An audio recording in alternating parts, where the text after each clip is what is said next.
Samochód został kupiony przy przebiegu około 110 tysięcy kilometrów i między innymi właśnie dobra historia serwisowa była jednym z powodów wyboru tego egzemplarza. Wcześniej regularnie wymieniono olej w DSG i Haldexie, więc pod względem serwisowym auto miało naprawdę dobrą bazę.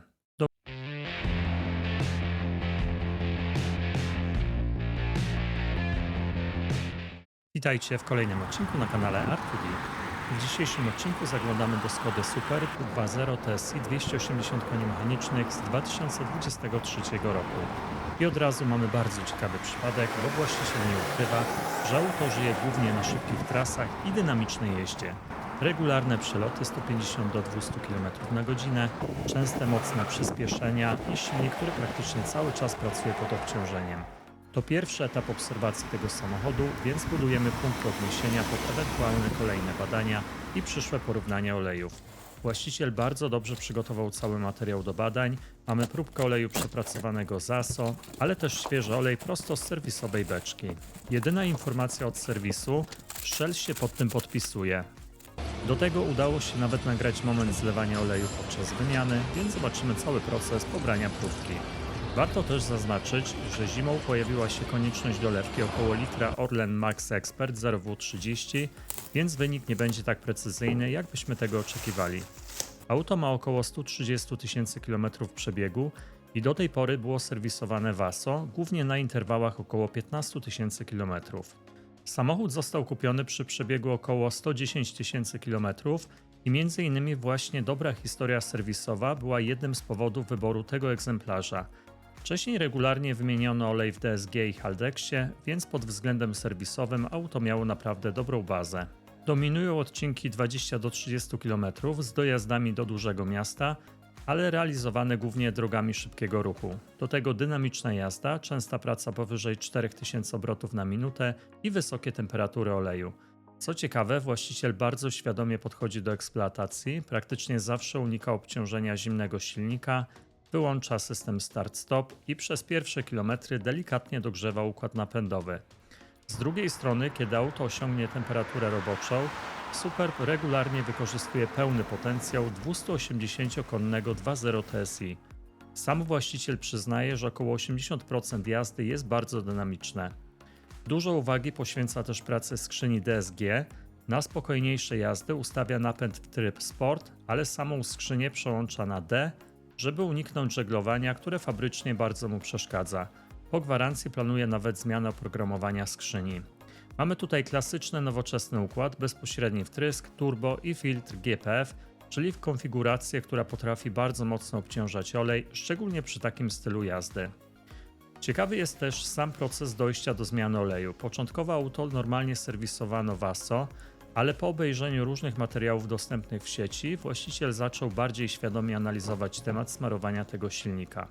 Finalnie zdecydował się odejść od standardowego oleju serwisowego i przejść na Ravenola VSW 0W30 właśnie ze względu na wymagające warunki eksploatacji. I co najciekawsze, już po pierwszych kilku tysiącach kilometrów zauważył, że temperatury robocze oleju spadło mniej więcej 5 do 8 stopni Celsjusza.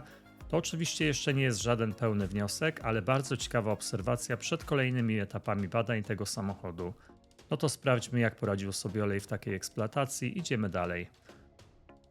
Przechodzimy teraz do tej części odcinka, w której prezentuję podstawowe informacje o samochodzie, użytkowniku, zastosowanym oleju oraz sposobie jego eksploatacji.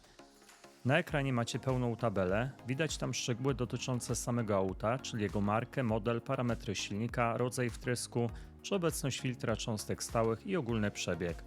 W drugiej kolejności widzimy podstawowe informacje o właścicielu i jego podejściu do serwisowania, gdzie mieszka, jak często stara się wymieniać olej i czy przy tym bierze pod uwagę nie tylko przebieg, ale też czas, czyli liczbę miesięcy.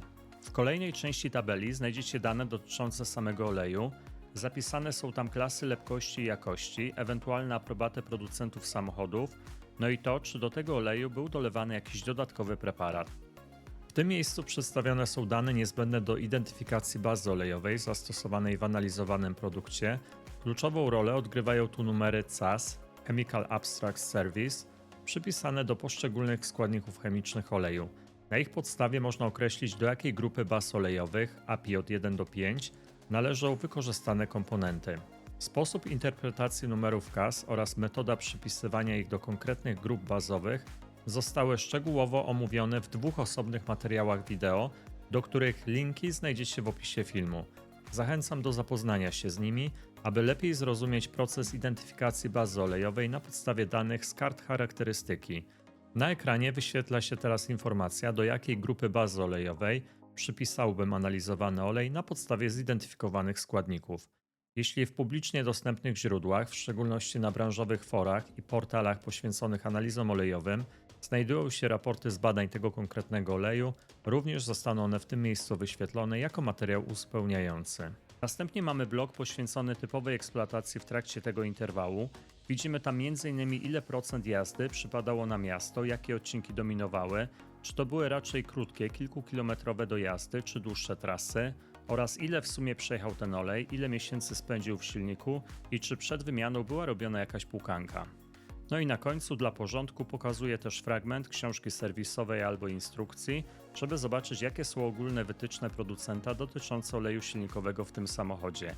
To nam pozwala sprawdzić, czy zastosowany olej był zgodny z tym, co przewidziano fabrycznie, czy może właściciel świadomie wybrał trochę inną specyfikację ze względu na swoje potrzeby. To tyle w tym naszym stałym technicznym segmencie, dzięki temu mamy już pełny kontekst, wiemy jaki olej został użyty, w jakich warunkach pracował i co zaleca producent. Dzięki temu łatwiej będzie później zinterpretować wyniki badań, które za chwilę Wam pokażę. Przechodzimy do badań laboratoryjnych, mamy dwie próbki oleju świeżego, sprawdzimy jaki jest stopień podobieństwa charakterystyki lepkościowej tych olejów. W drugiej kolejności próbka oleju przepracowanego, w tle podczerwień, zapraszam do wspólnego eksperymentowania.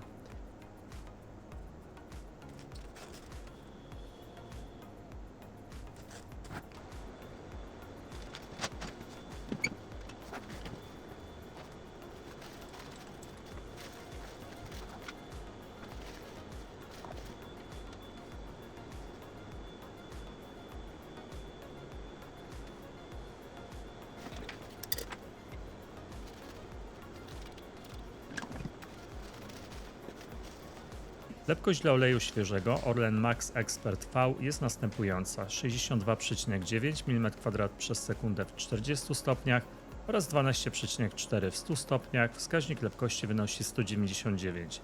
Porównujemy do deklaracji producenta, zgodność na umiarkowanym poziomie. Zobaczmy, jak wyglądają parametry lepkościowe drugiej próbki Shell z beczki. Zapraszam do wspólnych pomiarów.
Lepkość dla oleju świeżego jest następująca: 60,6 mm2 przez sekundę w 40 stopniach oraz 11,9 w 100 stopniach.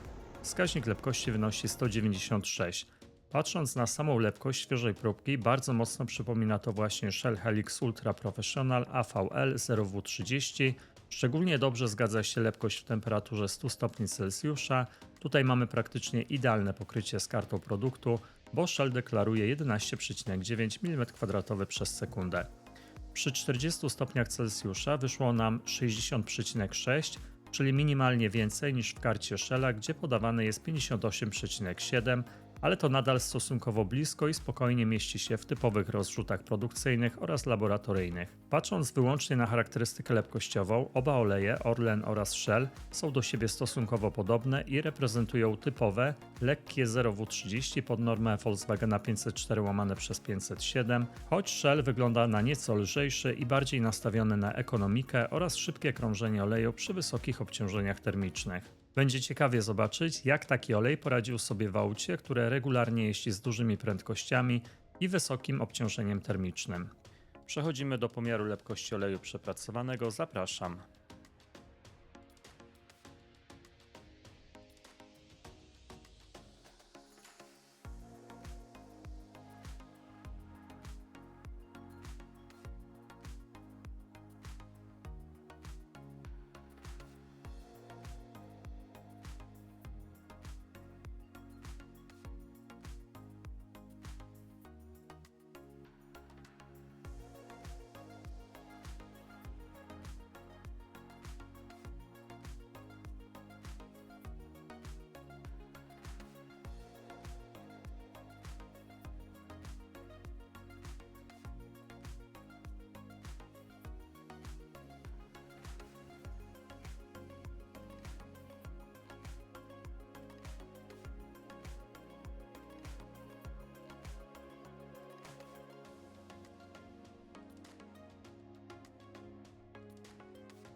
Lepkość do oleju przepracowanego jest następująca: 62,5 w 40 stopniach oraz 11,8 w 100 stopniach. Wskaźnik lepkości wynosi 188.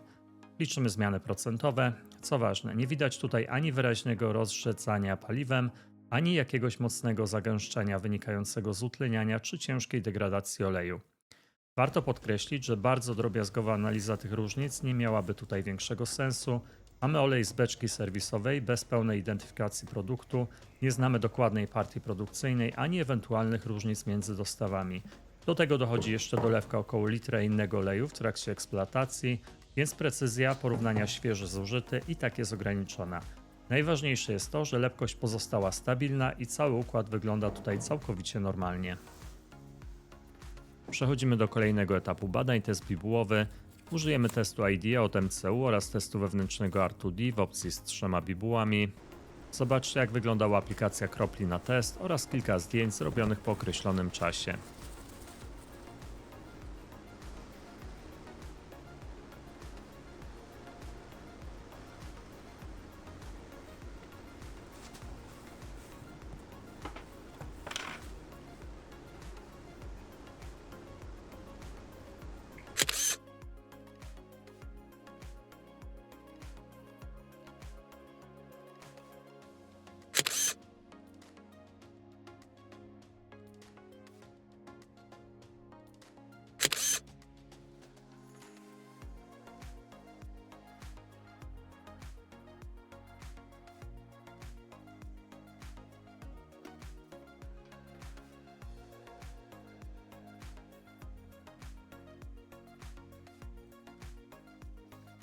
Przeglądamy raport, noty 5, 4, 4, 3, czyli bardzo dobre wyniki. Komentarz: typowe pozostałości spalania, sadza osady, a stan oleju mieści się w normalnym zakresie względem przebiegu.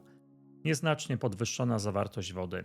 W szybkim teście IDEA wszystko wygląda zatem całkiem normalnie, jak na przebieg ponad 15 000 km i taki styl jazdy. Zobaczmy teraz, jakie wyniki otrzymano w oparciu o testy R2D. Na bibułach R2D bardzo dobrze widać, że ten olej ma już za sobą dość ciężką eksploatację.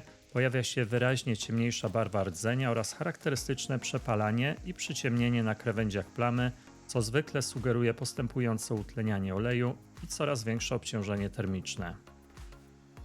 Nie wygląda to jeszcze alarmująco, ale zdecydowanie widać już zmęczenie środka smarnego po ponad 15 000 km w dynamicznie eksploatowanym 2.0 TSI.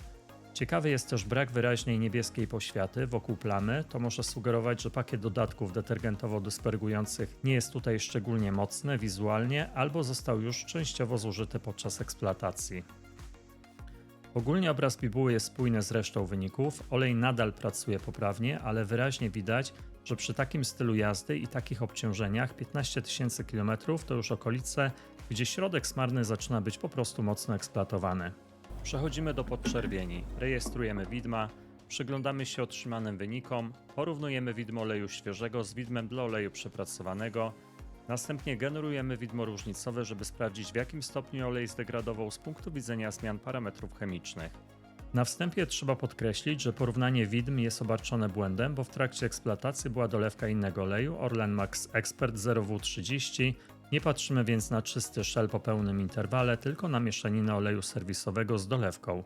Mimo tego podobieństwo między świeżym szelem a świeżym Orlenem jest dość wysokie. Główne pasma bazowe i dodatki układają się bardzo podobnie, więc ta dolewka prawdopodobnie nie wywróciła całego obrazu analizy. Różnice oczywiście są widoczne, szczególnie w obszarze dodatków, ale nie wygląda to tak, jakby dolano olej o zupełnie innej chemii. Dlatego FTIR można traktować jako wartościowy kierunek interpretacji, ale nie jako idealnie precyzyjne porównanie 1 do 1. FTIR dla próbki oleju przepracowanego pokazuje już zdecydowanie bardziej zmęczony obraz oleju niż sama lepkość czy szybkie testy bibułowe. Bardzo mocno widać wzrost produktów nitrooksydacji, oksydacji i sulfonowania, czyli klasycznych procesów starzenia oleju wynikających z wysokich temperatur pracy, kontaktu ze spalinami oraz długiej eksploatacji pod obciążeniem. I szczerze mówiąc, patrząc na styl jazdy tego auta, trudno się temu dziwić. Regularna, szybka jazda, wysokie obciążenia termiczne, częsta praca powyżej 4000 obrotów na minutę i autostradowe prędkości robią tutaj swoje. To jest dokładnie ten scenariusz, w którym olej zaczyna szybciej się utleniać i przepalać chemicznie, nawet jeśli lepkość jeszcze wygląda całkiem stabilnie. Bardzo dobrze widać też degradację samego pakietu dodatków uszlachetniających. Widma pokazują wyraźne zmiany w rejonach charakterystycznych dla detergentów i dodatków przeciwzużyciowych, co dobrze koreluje z obrazem bibuły. Tam również było już widać osłabienie aktywności dodatków i brak wyraźnej niebieskiej poświaty. Ogólnie podczerwień bardzo dobrze pokazuje jedną rzecz. Ten olej jeszcze pracował poprawnie, ale chemicznie był już wyraźnie mocno obciążony. Podsumowując, końcowy wynik na poziomie 80% wygląda całkiem dobrze, szczególnie biorąc pod uwagę styl eksploatacji tego samochodu. Widać już wyraźne zmęczenie chemiczne oleju i obciążenie termiczne, ale jednocześnie nie ma oznak poważnej degradacji czy problemów mechanicznych. Ten przypadek bardzo dobrze pokazuje, że przy dynamicznie użytkowanym 2.0 TSI skrócenie interwału do około 10 000 km jest po prostu rozsądnym kierunkiem. Dziękuję za wspólne eksperymentowanie. Z góry dziękuję za aktywność na kanale, bo jest ona bardzo ważna. Komentarz, łapka w górę, subskrypcja kanału to sygnały dla mnie, że prowadzone eksperymenty spotkają się z Waszym zaciekawieniem. Zapraszam osoby zainteresowane udziałem we wspólnym eksperymentowaniu do kontaktu mailowego. Znajdziecie go w opisie filmu. Dziękuję wszystkim patronom kanału za wsparcie inicjatywy prowadzenia eksperymentów na platformie YouTube. Wszystkich zainteresowanych zapraszam do tego grona. Do usłyszenia w następnym odcinku. Cześć!